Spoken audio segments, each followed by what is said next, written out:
Hello, good evening everyone. Can you hear me?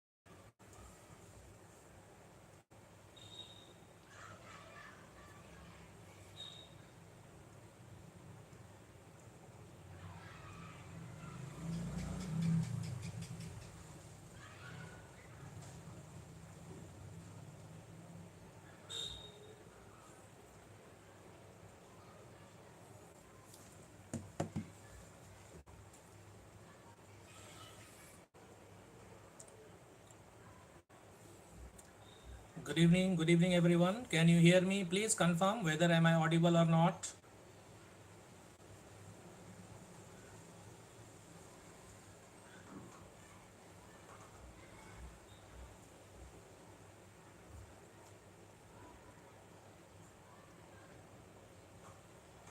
आवाज आ रहा है?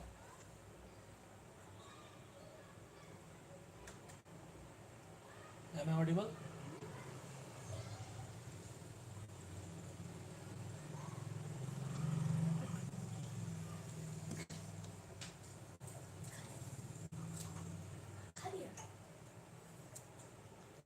Okay, so I'm going to start. So this session is especially for class 12 who is going to sit for semester 2 examination political science. So even class 11 students can also attend this session because this is the part of their syllabus. This will be beneficial for them also. Can anybody please respond? Can you hear me? Am I audible? Please, anyone respond?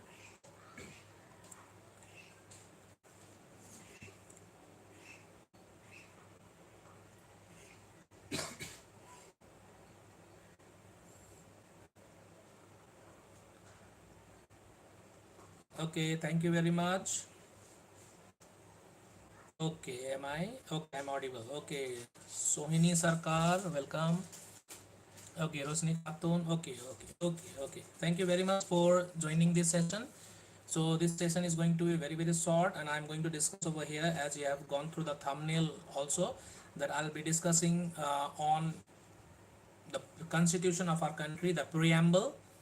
Okay, if you have already gone through the preamble and if you have learned the preamble properly in your lower classes, then this chapter is going to be very simple for you all. Okay, so as per semester 2 for class 12 I'm talking about, as for semester 2 syllabus, you have to only study preamble and its importance. What is mean by preamble and what is the importance of the preamble?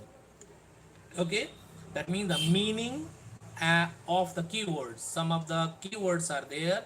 Okay, we have to know the meaning of those keywords contained in the preamble. Okay, so and in the next session we'll be discussing about the salient features of the Indian Constitution. So one by one we'll be doing the sessions. Okay, so let us go through the preamble. So as you all know that preamble is one of the most important part of the Constitution. Okay, so if you are asked what is mean by preamble, so definitely your answer will be preamble is the introduction to the constitution. Okay, preamble will be the introduction to the constitution. Okay, thank you Suryadeep Ghosh, please attend the session. Okay, thank you very much for joining it. Okay, first of all, let us go through how the Constituent Assembly was set up, because this semester we cannot be very clear that particularly from the syllabus only they are going to ask. Within the syllabus certain things are there which sometimes we ignore, and the questions are asked from that part also. Like for example, when was the Constituent Assembly set up? Okay, when was the Constituent Assembly set up? If the question is asked when was the Constituent Assembly set up, so the answer should be 16th of May 1946.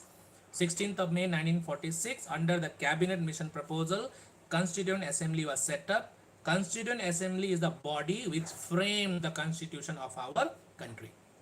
Okay, so who all were the members and how were they elected. So they were elected from different provinces. Okay, like originally it had 389 members. How many members were there in the Constituent Assembly? 389 members were there. Like at that time 11 provinces were there. So 292 members were elected from 11 provinces. Okay, from 11 of the provinces 292 were elected, and the native states, Indian native states ruled by princes, from there 93 members were there. Okay, and chief commissioner province 4 were there. Okay, so altogether 389 members were there in the Constituent Assembly. Okay, after the partition, the member was reduced to 299. Okay, because when Constituent Assembly was set up, at that time there was no such discussion regarding the partition. Later on it was decided, right? So joint members were there. So after the creation of a state Pakistan, the member was reduced to 299. Just remember, original members were 389, and after the partition the membership was reduced to 299. This much you keep it in mind. Okay, now next one, 9th of December 1946. Remember this date, is very important. 9th of December 1946, Constituent Assembly met for the first time. Okay, after the election, first time they met on 9th of December 1946. Okay, and in this Sachidanand Sinha was appointed as the temporary president of the Constituent Assembly. Temporary president of the Constituent Assembly. Okay, actually he was appointed by Lord Webble. Okay, temporary president Dr. Sachidanand Sinha. Okay, then 11th of December 1946. 11th of December 1946, Constituent Assembly elected Dr. Rajendra Prasad as its president. Okay, so who was the president of Constituent Assembly? Dr. Rajendra Prasad. Okay, and who was the vice president? H.C. Mukherjee. H.C. Mukherjee was the vice president of Constituent Assembly. So Constituent Assembly was the body which was given the responsibility to frame the constitution of our country. India became free. India attained its independence in the year 1947. Okay, and later on constitution body was set up to frame the constitution of India. Okay, now 7 members drafting committee was set up, and Dr. B.R. Okay, Bhimrao Ambedkar was the chairman of the drafting committee. Draft means to write. Okay, Dr. Bhimrao Ambedkar was chosen as the chairman of the drafting committee. Okay, so under his guidance the drafting committee started drafting the constitution of our country. So this much is clear. Hope so this much is clear. Okay, now next one, how long did it take to complete our constitution? It was almost 3 years. Okay, so let me give you in figures. 2 years 11 months and 18 days.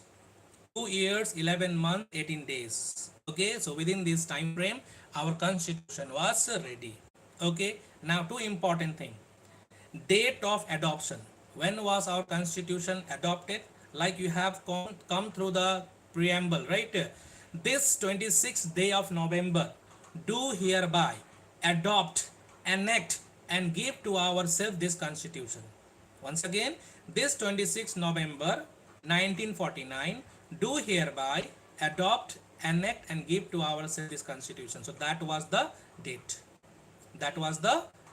Okay, 26th of November 1949 our constitution was adopted. Okay, now when was this constitution enforced? See the word adopt and enforcement, these are two things. So if there should not be confusion, when was our constitution adopted? So 26th November 1949. When was our constitution enforced? That is 26th of January 1950. So this much should be clear. So hope this much is clear. Understood? Please you can just give me some signals whether you have understood or not. Clear?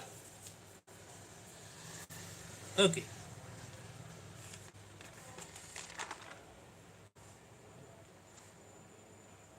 Okay, let me see who is this. Okay, if you are feeling sleepy, Sahil as well, please sleep. Okay. Now next one, the preamble. Now the preamble. What is mean by preamble? Preamble is the introduction to the constitution in one sentence. What is the meaning of preamble? Preamble is the introduction to the constitution. Number two, okay, preamble is a preface to the constitution. Okay, and number three, preamble is the key letters and spirit of the constitution. And number five, preamble is the soul of the constitution. So preamble is the most important part of the constitution. It highlights the important features and the objectives of the preamble. Okay, what is preamble? Preamble is the introduction, just. Okay, now have you gone through the preamble? Like we the people of India having solemnly resolved to constitute India into a sovereign, socialist, secular, democratic republic, and to secure to all its citizens justice, social, economic and political. So that is there. Okay. Yes, Sahil, what is your question? So let me finish it so that you can ask me later on also. Okay. So I'm continuing. Now, as per the syllabus, you have to only know the keywords, the meaning of the keywords. Like now, which are the keywords? Sovereign, socialist, secular, democratic, republic. Socialist. Okay, now let me tell you the meaning of sovereign. Sovereign, the meaning of sovereign is supreme power. Okay, the literary meaning of sovereign is supreme power. Beyond and above no other power exists. So India is a sovereign country, means India is internally and externally free from foreign control. Okay, that means India now can take its own decisions. It also denotes that the foreign rule has completely ended. Okay, the British rule had come to an end. So in simple sentence, sovereign means India is a free country. India is internally and externally free from foreign control. India now can take its own decisions regarding the internal matters as well as related to the foreign affairs. Okay, so this became possible from 26th of January 1950 onward. India completely became free. Okay, India completely became free. Now next one, socialist. Now the next one is socialist. Now when our constitution was when our constitution was set up, at that time the preamble used to read like this: we the people of India having solemnly resolved to constitute India into a sovereign, democratic republic. So now we read sovereign, socialist, secular, democratic republic. That means two keywords were added in the preamble through 42nd Amendment Act, that is in the year 1976. Socialist was added to sometime they may ask you, dash was added to the 42nd Amendment Act. So socialist word as well as secular word was added. Okay. Now what actually the framers wanted to know? What actually framers wanted to achieve by adding socialist word in the constitution? So they wanted to end all forms of exploitation. So what is mean by socialism? That means the wealth of the country will be equally distributed among the people of the country. Okay, the wealth and the resources belongs to the nation. Each and every people living in the country, they have the right over those resources. So they wanted to end the exploitation. They wanted to promote socialism. So India is a socialist, democratic, socialist country. Okay. So they also wanted to secure equitable distribution of wealth and resources. Okay. Income and resources, income and wealth for the entire people of the country. Okay. And they also wanted to prevent the growth of monopoly. That is why the word socialist was needed to be included in the preamble or in our constitution. Okay, so one important question over here: when was the socialist word included in the preamble? So in the year 1976 through 42nd Amendment Act. Clear? Now the next one, secular. The word secular also was added in the year 1976, again to the same 42nd Amendment Act. 42nd Amendment Act. So what is the meaning of secular? The secular means India has no state religion. In India, there is no state religion. India has no religion. All the religions are equal. Each and every people living in this country, they have the freedom to profess, practice and propagate the religion of their choice. Okay, everyone has the freedom to choose the religion of their choice. Okay, they have the liberty of faith and worship. So India is completely separate from rest of the world. Many of the theocratic countries are there, right? Muslim countries are there. They only have a one religion, that is Islam. But in India, India is a multi-religious country. Here all the religions are respected, and each and everyone has the freedom to practice and have faith in their religion. Okay, that is the word secular. India is a secular country, means there is no state religion. All the religions are equal and every religion can exist side by side peacefully. Okay, now the next keyword is, next keyword highlighted in the preamble is democratic. Okay, so you know that democracy is representative form of government. So India is a democratic country. So India became democratic in the year 1950. Okay, this means rule by the people. Number one point, rule by the people. Number two, it has a representative form of government. And number three, universal adult franchise. That is, in short, it is also known as UAF. Universal adult franchise has the right to contest the election. That means the people have been given the right to choose or send their representatives through universal adult franchise. Okay, and the next one is people of India have the right to hold public office. Okay, anyone, whoever wants to serve the nation can hold public office through the proper way of election. Okay, and the most important feature of a democratic thing is that right to information. Whatever goes on in the parliament, what is happening in the country, we people have the right to know it. Okay, and the most peculiar feature of a democratic feature is that democratic system is that we have a limited form of government. The government whichever is formed, they have a limited tenure. Okay, like 5 years. Right? Whichever government comes, they come for 5 years. After the completion, again election will be conducted. Again, if they come to power, well and good. If not, some other party will come to power. So government is limited. Okay, the popular sovereignty exists in our country. That means decision by the people. So we have a representative form of government. Okay, now the next one, the last important keyword highlighted in the preamble is republic. Sovereign, socialist, secular, democratic republic. And that is what? The head of the country will be elected by people for the term of, fixed term of period. Okay, that means whoever will be the head of the country, either the president or the prime minister, the tenure is fixed. And one more thing you have to add it over here: the head of the country will not possess any hereditary right.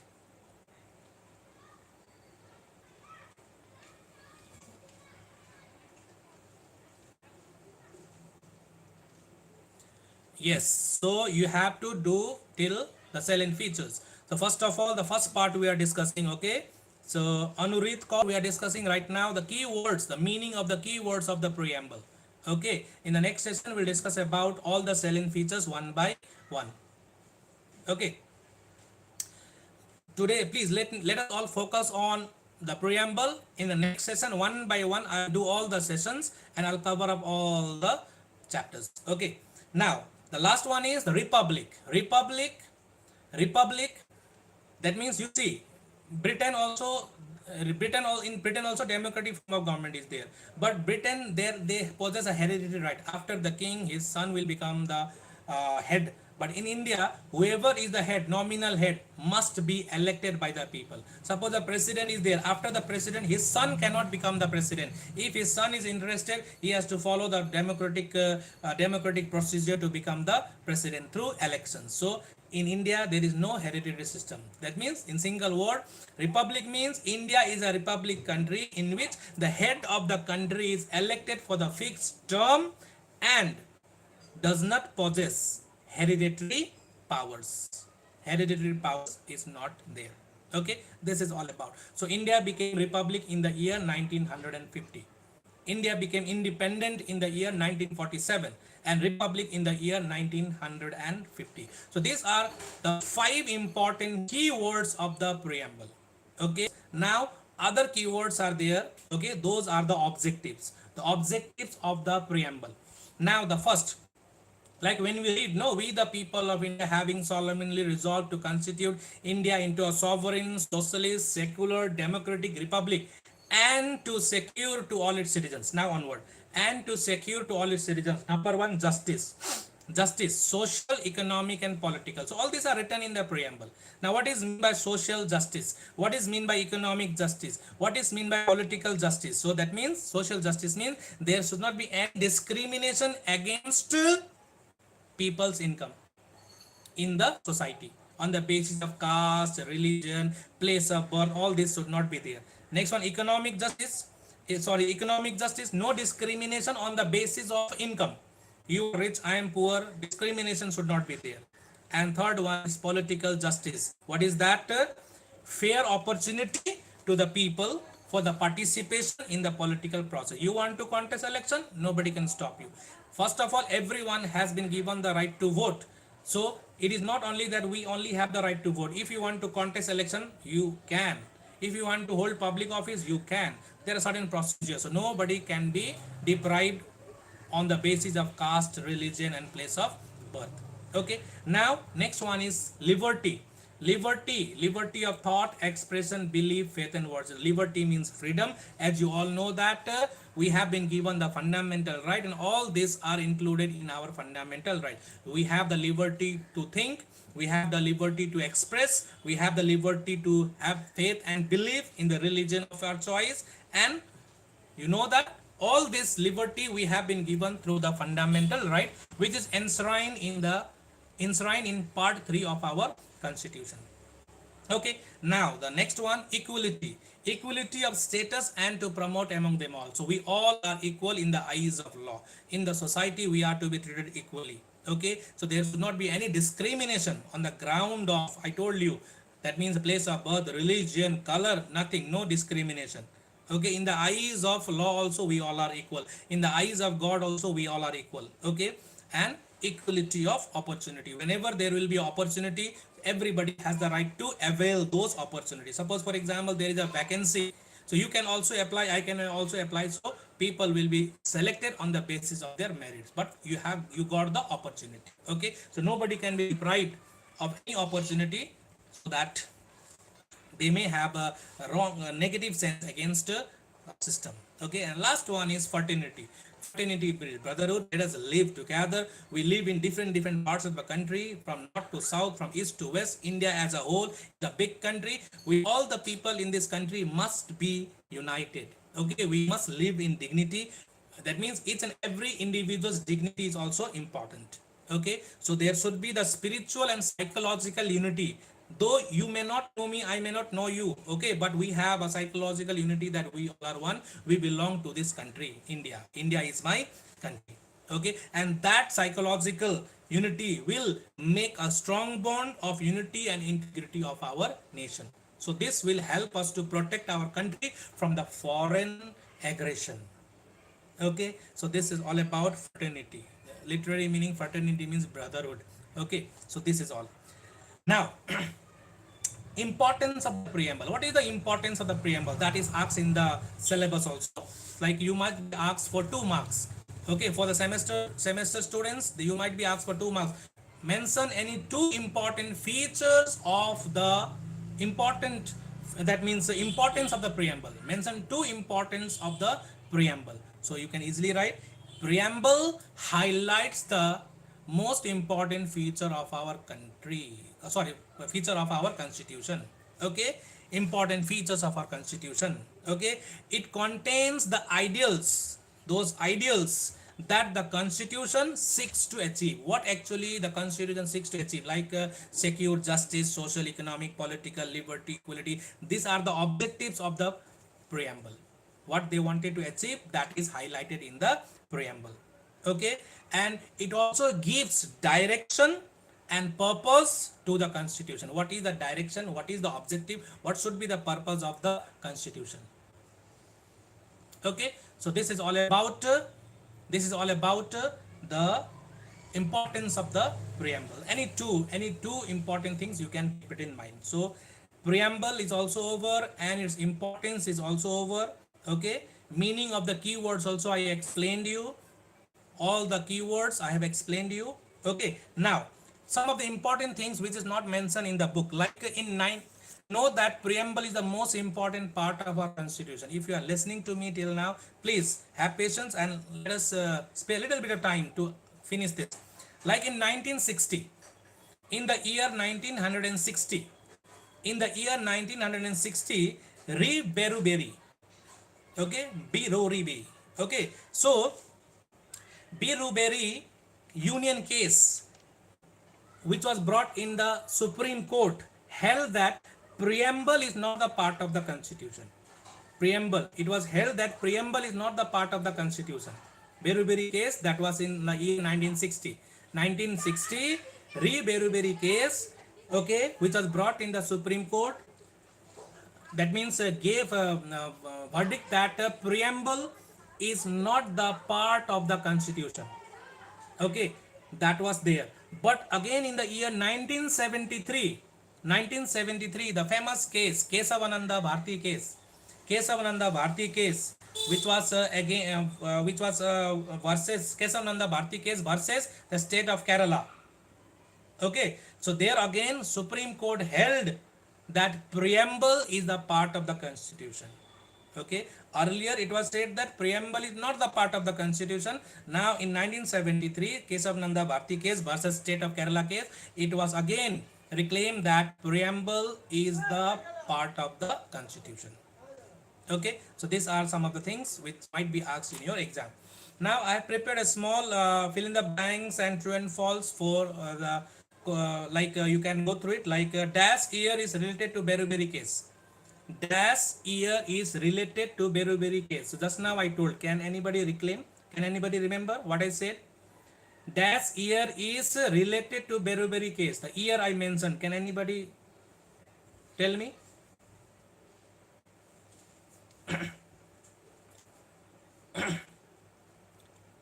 Which year? Dash year is related to Beruberi case. Let me tell you, the answer is 1960. Then second one, in the Kesavananda Bharti case, the High Court said that the preamble to the constitution is a part of the constitution. Is it true or false? Tell me. Tell me, is it true or false? Kesavananda Bharti case, the High Court, Supreme Court said that preamble of the constitution. Okay. True. Very good. Okay, I'll say enjoy. ठीक है, आप enjoy करो. Then number 3, dash describes the preamble and the political horoscope of the constitution. Dash describes the preamble as the political horoscope of the constitution. The answer is K.M. Munshi. So please you can note it down. Okay, K.M. Munshi. Dash said that the preamble of the Indian constitution is the keynote of the constitution. The answer is Ernest Barker. Okay, next one. Language of the preamble of the Indian constitution is taken from the constitution of dash. Language of the preamble of the Indian constitution is taken from the constitution of dash. Which constitution? The answer is Australia. Okay, next number Dash was associated with the Constitution Drafting Committee. The answer is K.M. Munshi. Okay, options will be given. 4 names will be given. Out of that, you have to choose one. Okay. Now, next one. The philosophy of the Indian Constitution is reflected in the dash. The philosophy of the Indian Constitution is reflected in the dash. Where it is reflected? The philosophy of the Indian Constitution is reflected in the dash. Where it is reflected?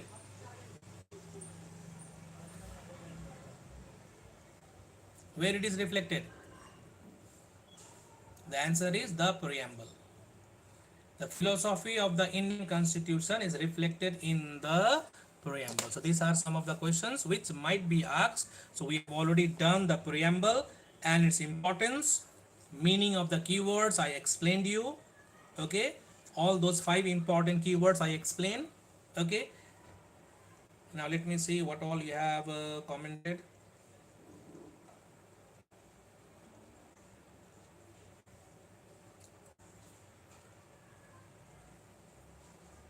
Okay.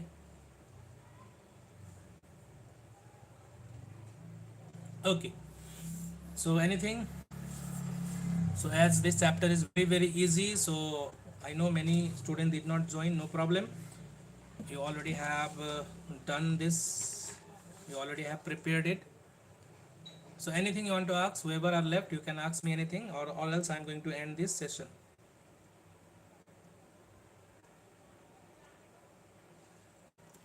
The first part of the preamble and the importance, we have already done it. Okay, it's over now. Yes, Manisha sir, you are little late, but you can later on watch this recording. Okay, it will be available. I've explained everything, Manisha.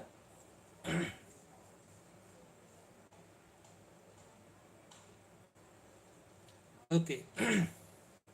Anything else?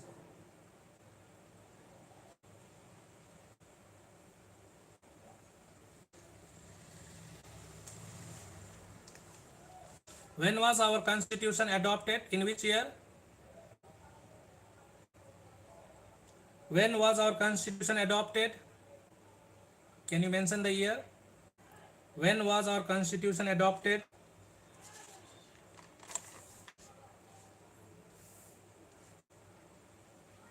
When was our constitution adopted?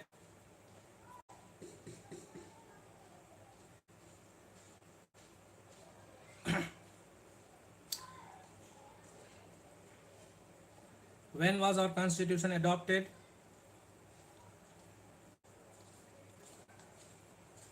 Okay, very good. Banishka Agarwal, 26 November 1949, correct. 1949, 26th November 1949, very good. When was our constitution enforced? Can anybody tell? When was our constitution enforced?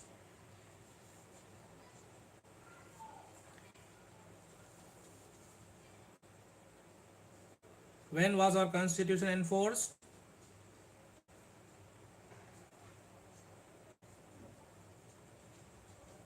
When was our constitution enforced? So answer is 26 January 1950. 26 January 1950.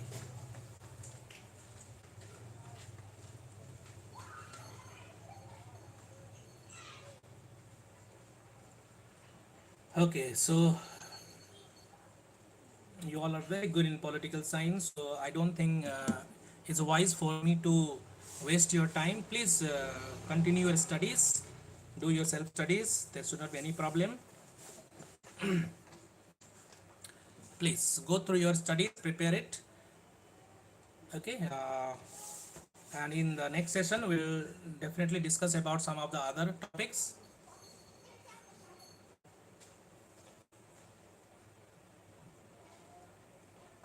Okay, thank you very much.